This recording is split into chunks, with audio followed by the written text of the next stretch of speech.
When Addis Israel opened its doors at its current location here in 1951, it was an amazing moment for the Washington Jewish community. It was incredible celebration of how the Jewish community could come together. It certainly was an impressive edifice, and the community knew about Addis Israel. Addis was the key community that led the Jewish community of Washington at that time. We are incredibly diverse. We feed an enormous flock, if you want to put it one way. There's the Gan community, the Minyan community, the Chavurah community. One of the beauties of this project is there's an opportunity for those various communities to in fact grow closer together. As spectacular as what we already are doing here is, there is so much more potential to make a huge difference. And I think that's what this whole renewal is about. What we're doing architecturally is trying to change our experience in the building, the way we pray and worship, the way we socialize, the way we come into the building and to study. So the whole idea of this is not just about how the building looks, but it's really about our experience and how we relate to one another. It's been a wonderful place, but I think it's time that they're undergoing this renovation. It's just an appropriate time to do it and bring it up to date. I'm very enthusiastic about the opportunity that I can move out of what has been a little artificially separate, my little service, and move it more into the bigger congregation. We are creating new spaces that will be able to make us feel closer to what's happening, and at the same time utilize our space better for prayer, for study, and for the community coming together. We're here in the Charles E. Smith Sanctuary. This bima area here is going to be lowered down significantly and brought all the way forward. And the notion of moving the bima forward and lower so that the services then are more engaging to the congregation with people sitting around it instead of behind it, I think will be a very transformational experience for most congregants. I believe that the new sanctuary will allow a more communal effort. Right now, it's a solid roof space, but we're going to cut a big hole in the ceiling and make an oculus. With the natural light from the oculus, this very large space feels much more intimate and much more connected. The chairs, which will now be more like connected with backs but individual seats, will be wrapping around the front bima area so that there's a sense of connection and we can see each other. The balconies will come across, and to me it's like arms embracing the congregation, so it encloses the space slightly. And what that does is, again, it takes a very vast space and creates a little bit more intimacy.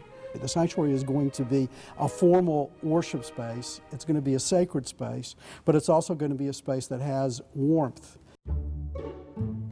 I view the most exciting thing about the redesign is the Beit Midrash. The idea of the Beit Midrash is to be a third space. We're not in someone's home and you're not at work, but a third space is really something like a coffee shop or a common space on a campus where you sort of have the opportunity to bump into each other and to have an intimate conversation. Right now this is the Kogod Chapel, but it's not going to be this chapel space after the renovation. What we're going to see now is the Beit Midrash, the house of study.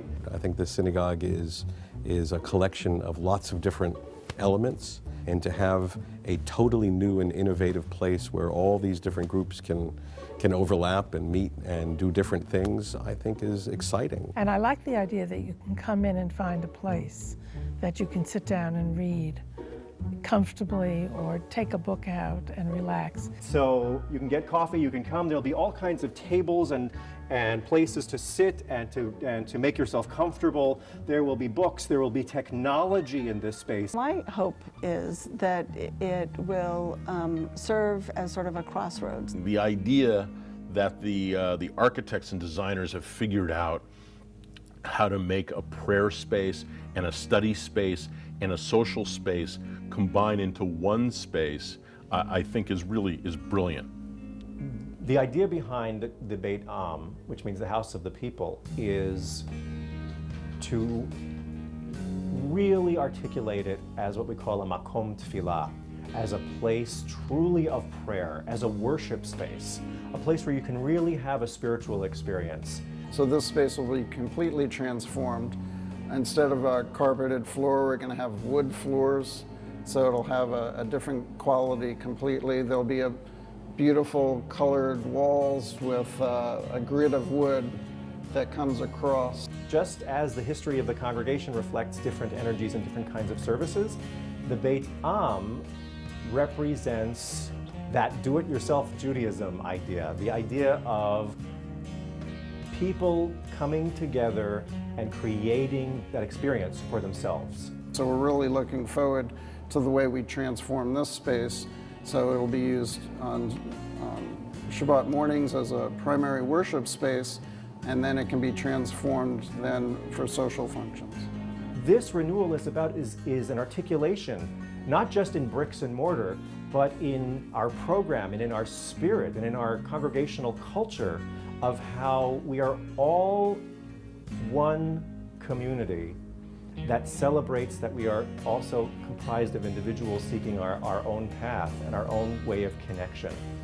I think all the things will help to bring the things together and certainly bring the people together.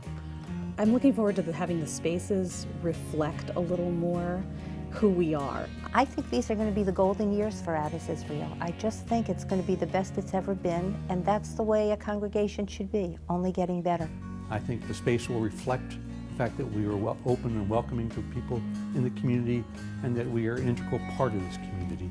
It's been an amazing journey of discovery, and one of the things that I think is most important that we really look forward to is the end result, which is using the architecture to transform our experience and to build community.